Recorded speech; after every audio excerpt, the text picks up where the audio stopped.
Hello friends, आपका स्वागत है आज की एक और नई वीडियो में जिसमें हम सीखने वाले हैं chapter number 2 reshaping India's political map class 7 NCERT social science के टेक्स्ट बुक के जो नोट्स हैं वो देखने वाले हैं आज हम।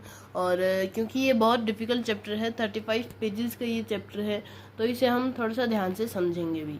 तो सबसे पहले आते हैं हमारे लिए big questions. How did foreign invasions and the rise of new dynasties reshape India's political boundary during this period? तो इसका हमने इतना थोड़ा सा बड़ा आंसर लिखा है। इसमें हमने ये बताया है कि जो फॉरेन इन्वेजन से जो न्यू डायनेस्टीज थी, जिनमें दिल्ली सल्तनत, मुग़ल एम्पायर और टर्की और अफ़गान की फोर्सेस जो थी, उन्होंने नए नए एडमिनिस्ट्रेटिव सिस्टम्स और कल्चर को भी इन्फ्लुएंस किया, जिसकी वजह से एक डाइवर्स और डायनेमिक इंडिया बन पाया। फिर अगला question, how did Indian society respond to the invasions, how did India's economy adapt during the times. इसमें हमने ये बताया है कि एक रेजिस्टेंस भी आया, अडेप्शन भी आया, और जो इकोनॉमिक स्टेट था वो अपने आप को एडजस्ट कर लिया गया। एंड जो ट्रेड था वो इधर ज़्यादा उधर कम, थोड़ा इस टाइप से हो गया था, पर उसने अपने आप को स्टेबलाइज कर लिया। फिर उसके बाद कॉन्फ्लिक्ट्स और फॉरेन रूल के बारे में बात की गई है। फिर और इस impact, what impact did this period have on the lives of people. तो इसका इम्पैक्ट क्या पड़ा, पॉलिटिकल और सोशल और कल्चरल चेंजेस पड़े, जिसकी वजह से लोगों को गवर्नेंस में शिफ्ट होना पड़ा, नई नई कल्चरल चीज़ें जानने को मिली, और इकोनॉमिक एक्सप्लॉइटेशन, मतलब इकोनॉमी को बढ़ावा देने के लिए उनसे ज़बरदस्ती काम भी करवाया गया। फिर उसके बाद हमें एक टाइमलाइन दी गई है टेक्स्ट बुक में, जो बहुत इम्पॉर्टेंट है क्योंकि इस पे क्वेश्चंस बन सकते हैं। It is very very important. तो सबसे पहले हमारे पास है 1206 में इस्टेब्लिशमेंट ऑफ दिल्ली सल्तनत की स्थापना तब हुई। फिर उसके बाद हमारे पास 1326 में मेवाड़ किंगडम की री इस्टेब्लिशमेंट। फिर 1336 में विजयनगरा एम्पायर की इस्टेब्लिशमेंट। फिर ब्राह्मणी सल्तनत की। फिर 1400 में तिमूर ने दिल्ली को अटैक किया। तिमूर कौन था? तिमूर एक राजा था जो अकबर के पिता थे, उनकी मम्मी की साइड से थे वो। फिर उसके बाद पुर्तगाली लोग आए हमारे इंडिया में। फिर 1526 में पानीपत में एक जंग हुई जिसमें बाबर की जीत हुई। फिर 1556 में पानीपत का सेकंड बैटल हुआ जिसमें अकबर की जीत हुई। फिर 1565 में तलिकोटा का बैटल हुआ जिसमें विजयनगरा डिस्ट्रॉय हो गया। हल्दी घाटी 1576 महाराणा प्रताप को फोर्स किया गया रिट्रीट करने के लिए, मतलब पीछे हटने के लिए। फिर 1671 में सरायघाट का बैटल। 1699 में खालसा का स्थापना, और 1799 में सिख एम्पायर का इस्टेब्लिशमेंट। 1754 में मराठा कंट्रोल जो था दिल्ली के ऊपर वो बन गया। फिर उसके बाद हमारे पास आता है मेडिवल पीरियड, जिसमें हमें बताया गया है कि जो यूरोप में था वो बहुत मेडिवल पीरियड को बुरा माना गया था, मतलब ब्लैक एरा माना गया था, और इंडिया में ये बहुत ज़्यादा उसके कल्चर को एनरिच करता रह गया। फिर उसके बाद इसमें भी इतना ही बताया गया है। फिर पृथ्वीराज चौहान के बारे में बताया गया है, जो दिल्ली सल्तनत की जो स्थापना हुई थी, 1206 में, वो पृथ्वीराज चौहान की जो हार हुई थी उसके बाद हुई थी। फिर उसके बाद टेरिटोरियल इसमें बताया गया है कि नरसिम्हा, मतलब ईस्टर्न गंगा टेरिटरी जो थी वो इधर 1264 में Hoysala territory, extend of Tughlaq, मतलब तुगलक एरिया का बहुत ज़्यादा एक्सटेंड था। फिर एक्सटेंड ऑफ लोधीज़ का बहुत कम एक्सटेंड था। फिर उसके बाद इम्पोर्टेंट सिटीज़ जिसमें जाजनगर, कोणार्क, ग्वालियर, जौनपुर, पेशावर, दिल्ली, जूनागढ़, दौलताबाद, हायबिंदु, बेलूर और मदुरई। फिर उसके बाद हमें रिमेंबर करने को दिया गया है कि जो दिल्ली का कुतुब मीनार था वो कुतुबउद्दीन ऐबक के टाइम में, मतलब अर्ली 13th सेंचुरी में बनाया गया था, और उसमें एक मॉस्क है जिसका नाम कुव्वत उल इस्लाम है। फिर उसके इंस्क्रिप्शन में 27 डिस्ट्रॉयड हिंदू और जैन टेम्पल का यूज़ करके जो कंस्ट्रक्शन बनाया गया है वो भी उसमें वर्णित है। फिर जो दिल्ली सल्तनत के राइज और फॉल हुआ उसके बारे में बताया गया है, और दिल्ली सल्तनत का हुआ जब पृथ्वीराज चौहान की 1192 में हार हुई, और 5 सक्सेसफुल फॉरेन डायनेस्टीज देखे गए, जिसमें मतलब तुर्की है, अफगान ओरिजिन के ममुक, जिन्हें स्लेव डायनेस्टी भी कहा गया था। फिर खिलजीज और तुगलुक, साइड्स, लोदीज। फिर उसके बाद जो कर्टन पार्ट्स थे इंडिया के वो कंट्रोल में थे दिल्ली सल्तनत के, और नाइबरिंग किंगडम्स जो थे वो इसको बहुत ज़्यादा रेजिस्ट करते थे, मना करते थे उन्हें अपने एरिया में आने के लिए। पर इसको आर्ट, कल्चर और एडमिनिस्ट्रेशन भी फ्लरिश हुआ। फिर उसके बाद पॉलिटिकल लैंडस्केप जो था इंडिया का वो भी बहुत इम्पोर्टेंट रोल निभाता है इसमें। फिर उसके बाद जो सुल्तनत का पीरियड था वो पॉलिटिकल इंस्टेबिलिटी से मार किया गया, जिसमें मिलिट्री रेड्स थे और हिंदू दूसरे धर्मों के टेम्पल्स को डिस्ट्रॉय करना और अपने कल्चर को स्थापित करने जैसे अच्छी अच्छी चीज़ें थी। इन्हें अच्छा भी नहीं कह सकते क्योंकि दूसरे धर्मों को इनसे ठेस पहुंची थी बहुत ज़्यादा। फिर उसके बाद 2 कॉइन्स दिखाए गए हैं जिन पे अलाउद्दीन खिलजी ने अपने आप को सिकंदर सैनी, मतलब सेकंड अलेक्जेंडर भी कहा गया था, क्योंकि उन्होंने बहुत सारे मिलिट्री कैंपेन्स चलाए थे, जिसमें गुजरात, रणथंभौर, चित्तौड़ और पार्ट्स ऑफ साउथ इंडिया। और जो उनके स्लेव जनरल थे मलिक काफूर, उन्होंने बहुत ज़्यादा एक्सपेंड किया साउथ में, पर साथ ही साथ दूसरे धर्मों के जो तीर्थ स्थल थे उन्हें डिस्ट्रॉय करने का हर मुमकिन प्रयास किया। फिर उसके बाद उनका जो ऐसे फैलावर था वो श्रीरंगम, मदुरई, चिदम्बरम और पॉसिबली रामेश्वरम, क्योंकि उधर बहुत ज़्यादा टेम्पल्स को प्लंडर किया गया था। फिर उसके बाद थोड़े दशकों के बाद मोहम्मद बिन तुगलक आए।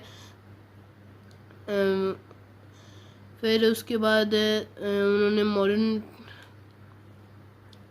एम्पायर जो था वो पूरा उनके अंडर में था, और पर वो ज़्यादा देर तक टिक नहीं पाया, और दिल्ली से दौलताबाद सेंट्रलाइज करना था उन्हें, मतलब जो संभाजी नगर है प्रेजेंट, जिसे हम पहले औरंगाबाद कहते थे, उसके पास में करने की कोशिश की, जिसकी वजह से लोगों को फोर्स किया गया कि ट्रांसपोर्ट हो। इसमें भी उनका बहुत बड़ा लॉस हुआ। फिर उसके बाद टोकन करेंसी, जिसमें कॉपर कॉइन्स को सिल्वर और गोल्ड कॉइन्स की वैल्यू दी गई। ये एक बहुत अच्छा आइडिया था, पर ट्रेडर्स के लिए ये कंफ्यूजिंग और इकोनॉमिक डिक्लाइन का रीज़न बना। फिर सुल्तान जो थे वो जैसे अच्छे अच्छे घरों में रहते थे, उनके लग्जरियस पैलेस थे, क्लोथिंग थी, ज्वेल ऑर्नामेंट्स थे, पर जो गरीब लोग थे उनकी तरफ उन्होंने नहीं देखा, उन्होंने ट्राई नहीं किया उनका लाइफ सुधारने का। फिर कुछ सुल्तान ने जिजिया नाम का एक टैक्स भी लगाया जो नॉन मुस्लिम्स पे था, और उनमें से 14th सेंचुरी के एंड में तिमूर जो था एक तुर्किक मंगोल कॉन्क्यूरर था सेंट्रल एशिया से, जो नॉर्थ वेस्ट इंडिया में इन्वेड किया, मतलब राजस्थान और पंजाब, हरियाणा वो वाला एरिया, और एक डिवास्टिंग अटैक किया दिल्ली पे, और तिमूर जो था जल्दी से इंडिया से पीछे हट गया और उसने बहुत सारा धन लूटा। उसके बाद लोदीज जो थे वो लास्ट रूलर रहे। फिर दिल्ली सल्तनत का जो रेजिस्टेंस था उसके बारे में बताया गया है, जिसमें ईस्टर्न गंगा किंगडम जो था कलिंगा का, वो बहुत ज़्यादा रेजिस्ट करता था, और नरसिम्हा जो था वो एक मिलिट्री स्ट्रेंथ और कल्चरल ब्रिलियंस के लिए बहुत ज़्यादा माने गए थे, जिनकी पिक्चर इधर मैंने चिपकाई है। फिर उसके बाद उन्होंने एक बहुत सारे मल्टीपल रोड्स अपनाए ताकि वो गवर्नर, बंगाल के जो गवर्नर थे उन्हें हरा सके। फिर उन्होंने एक सूर्य टेम्पल भी बनाया कोणार्क में, अपने जो जीत है उसको याद रखने के लिए। फिर तुगलक के रीजन में मुसूरी नायक्स जो तेलुगु चीफ्टेंस से, उन्होंने रैली की और 75 मोर चीफ्टेंस को इकट्ठा किया और जो दिल्ली सल्तनत थे उनको हराने का हर मुमकिन प्रयास किया। और वो जो आर्मी थी वो वरंगल तेलंगाना में 1330 से 1336 तक वो उन्हें रिपील करते गए, जो इधर मेंशन किया गया है। फिर अलाउद्दीन के टाइम पर जो होयसालास थे उन्होंने भी अपनी स्थापना की। फिर होय जिसमें एक उनका नाम जो पड़ता है वो एक बहुत एक मतलब मिथिकल बात से पड़ता है, जिसमें एक लड़का होता है जो अपने गुरुजी को एक लायन से फाइट करके बचाता है। होय मतलब स्ट्राइक मतलब मारना, साला मतलब एक अब्यूजिव वर्ड जो हम किसी बुरे व्यक्ति के लिए यूज़ करते हैं। फिर उसके बाद ब्राह्मी सल्तनत के बारे में बताया गया है जो मिड 14th सेंचुरी में रोज़ किया और सल्तनत जो था वो गुजरात, बंगाल और अदर रीजन्स तक फैला। फिर राजस्थान के कुछ पार्ट्स में 15th सेंचुरी में स्टीफ रेजिस्टेंस उसने फेस किया राणा कुंभा के द्वारा। और फिर उन्होंने एक फोर्ट भी बनाया रावली हिल्स में 15th सेंचुरी में, उसे कंबलगढ़ फोर्ट मान कहा, जो इधर चिपकाया गया है। वो मेवाड़ रूलर थे और उनका जो फोर्ट था वो 36 किलोमीटर लंबी वॉल के साथ था, जो एक one of the longest continuous wall. फिर एक्सप्लोर करने का क्वेश्चन है, this is why do you think Rana Kumbha choose this type of location for forts rather than plains. ऐसा उन्होंने इसलिए कहा गया होगा क्योंकि मतलब ऐसे पहाड़ी इलाके में जाने में बहुत मुश्किल आती हैं, इस वजह से उन्हें बहुत ज़्यादा लेट होगा, जिसकी वजह से फिर वो बिना अपने नुकसान से उन्हें मार सकते हैं। फिर विजयनगर एम्पायर के बारे में बताया गया है जो हरिहर और बुक्का नाम के दो भाइयों के द्वारा स्थापित किया गया था, जो पहले मोहम्मद बिन तुगलक के गवर्नर्स थे। उन्होंने इसे विजयनगर एम्पायर बनाया और हम्पी पे इस्टेब्लिश किया। उनके लिए जो ब्राह्मणी सल्तनत था वो सबसे बड़ा दुश्मन था और जो 5 इंडिपेंडेंट स्टेट्स में डिवाइडेड था, बीजापुर, गोलकोंडा, बेरर, अहमदनगर, बिदर, और हर एक तरफदार्स और गवर्नर्स से रूल किया गया था जो इसे खुद से रूल करना चाहते थे। उन्होंने रूल भी किया। फिर उसके बाद एक फोल्क टेल है कि हरिहर और बुक्का ने इधर अपना जो हम्पी पे स्थापित किया था अपना कैपिटल, वो विजय रंग्य के एडवाइस भी किया था जो उनके गुरु थे। और विजयनगर के किंग्स को नरपति, ब्राह्मणी किंग्स को अश्वपति और छत्रपति मराठा किंग्स को कहा जाता था। फिर उसके बाद कृष्णदेवराय के बारे में एक थोड़ा सा ब्रीफ डिस्क्रिप्शन है, जिसमें उन्होंने कैसे अपने आप को अपने एरा में गोल्डन एरा बनाया, क्योंकि उस टाइम पे एक अच्छे वॉरियर होने के साथ साथ उन्होंने कल्चरल और जो एजुकेशन था, लिटरेसी था, उन्हें बहुत ज़्यादा इन्फ्लुएंस किया, जिसमें अमुक तमल यदा एक तमिल पोइट सेंट अंदल के बारे में बताया गया है, जिसमें राजनीति है जो उनके गुड गवर्नेंस के बारे में बात करती है। उन्होंने एक जो टेम्पल भी बनाया जिसे विठल टेम्पल बोलते हैं पंढरपुर में, और उसके जो पिलर्स थे वो मोनोलिथिक थे, मतलब उन्हें पत्थरों से बनाया गया था और वो म्यूजिकल भी थे। फिर उसके बाद डोमिंगो पैस के बारे में दिखाया गया है, जो एक लॉन्ग डिस्क्रिप्शन देके गए थे हम्पी के बारे में। उन्होंने ये भी बताया था कि वो रोम जितना बड़ा है और बहुत अच्छा भी है। फिर कई वॉर जीतने के बाद उनकी जो डेथ है वो सिकनेस की वजह से, मतलब बीमारी की वजह से हुई 1529 में। और फिर 1565 में जो विजयनगर एम्पायर था वो जो कृष्णदेवराय उनके सन इन लॉ, मतलब उनका जो दामाद था रामाराय, उनसे डिफीट ले गया, और जो ब्राह्मणी एम्पायर के लीडर थे, और ये इस बैटल को बैटल ऑफ तलिकोट कहा गया था। फिर जब दिल्ली सल्तनत वीक हुआ तब बाबर ने इस पर अटैक कर दिया। बहुत अच्छे वो मिलिट्री स्ट्रेटजिस्ट थे जो समरकंद नाम की एक डायनेस्टी से हटाए गए थे। उन्होंने लोधी को डिफीट किया फर्स्ट बैटल ऑफ पानीपत में। फिर उसके बाद एक बायोग्राफी लिखी जिसका नाम बाबरनामा रखा गया। 1530 में उनके सन हुमायूं एम्पायर को रखने के लिए प्रॉब्लम होती गई उनको।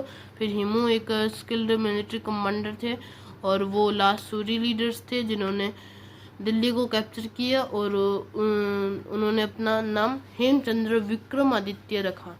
फिर अकबर के बारे में दिया गया है जिन्होंने पहले वो बहुत एक ब्रूटल लीडर थे पर बाद में वो टॉलरेंट बन गए।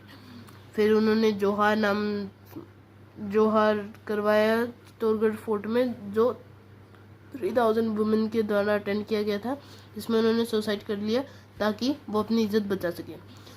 वो बाद में सुलह इकुल स्थापित किया अकबर ने और ट्रांसलेशन का एक एरिया बनाया और जिसमें महाभारत, राम रजनमा और रामायण जिसमें 176 ब्यूटीफुल मैन्युस्क्रिप्ट्स मिनिएचर्स थे। फिर उन्होंने राजपूत रूलर्स की बेटियों से भी अपनी शादी करवाई और उन्हें एक गवर्नर के तौर पे प्रेजेंट किया। फिर औरंगज़ेब के बारे में जिसे आलमगीर उन्होंने नाम दिया था अपने आप को, कॉन्करर ऑफ वर्ल्ड। वो 49 ईयर्स तक रूल करते रहे। फिर उन्होंने अपने जो शाहजहां थे उनके पिता वो दारा सिखो उनके सबसे बड़े भाई को गद्दी देना चाहते थे पर उनका जो छोटा भाई था औरंगज़ेब उन सभी भाइयों को मार दिया और उनका कटा हुआ सर अपने पिता के सामने रख दिया और कोई प्रॉब्लम ना हो तो उन्होंने अपने पिता को भी बंदी बना लिया। फिर उसके बाद उन्होंने बहुत ज़्यादा क्रूर राजा थे, उन्होंने जिजिया टैक्स को इम्प्लीमेंट किया और ट्रैवल पे भी टैक्स लगाया।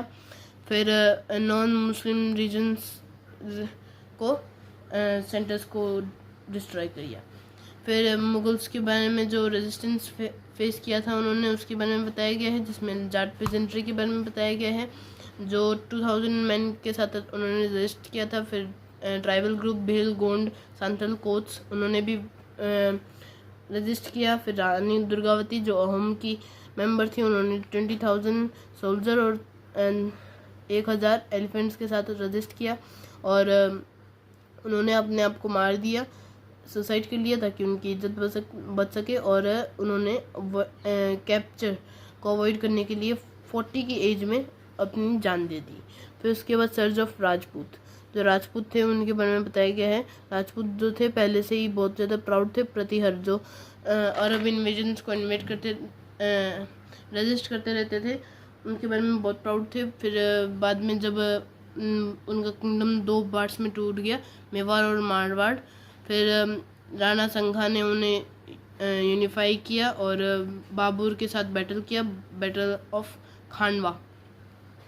फिर उसके बाद महाराणा प्रताप के बारे में बताया गया है जिन्होंने हल्दी घाटी पास में अरावली में 1576 में बैटल किया जिसका नाम बैटल ऑफ हल्दी घाटी रखा गया और वो गोरिल्ला वॉरफेयर के बहुत ज़्यादा अच्छे जानकार थे। और फिर उसके बाद दुर्गादास जो थे मारवाड़ के, उन्होंने जोधपुर को प्रोटेक्ट किया। फिर राजस्थान में मुगल अथॉरिटी सरवाइव नहीं कर पाई। फिर अहोम्स के बारे में बताया गया है जिन्होंने बैटल ऑफ सराय घाट करके मुगलों को पछाड़ दिया था। फिर उनका जो कमांडर था वो लचित बोरपुखन था जो 10,000 सैनिकों के साथ मुगल की 30,000 के सोल्जर आर्मी को डिफीट कर दिया। कैसे? उन्होंने गुरिल्ला वॉरफेयर को अपनाया। फिर उसके बाद सिक्स के बारे में, सिक्स का एक ही मानना था कि एक होनार मतलब गॉड एक ही है। फिर उसके बाद गुरु अर्जुन ने अपनी जान दे दी क्योंकि वो उनके जो जहांगीर का जो रेबलियस सन था उन्होंने अपनी जान दे दी, जान ले ली मतलब क्योंकि वो जो लद्दाख के लोग थे वो अपना रिलीजन फॉलो नहीं कर पा रहे थे औरंगज़ेब के द्वारा, तो इसलिए उन्होंने इस्लाम को चूज़ करने के बजाय अपनी सिख धर्म को चुना।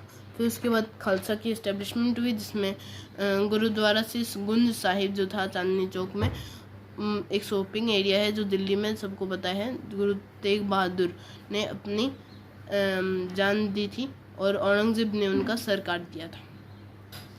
फिर उसके बाद महाराणा रंजीत सिंह के बारे में बताया गया है, जो 19वीं सेंचुरी में जो सिख्स थे उनको एक साथ एकजुट किया और लड़ाई लड़ी।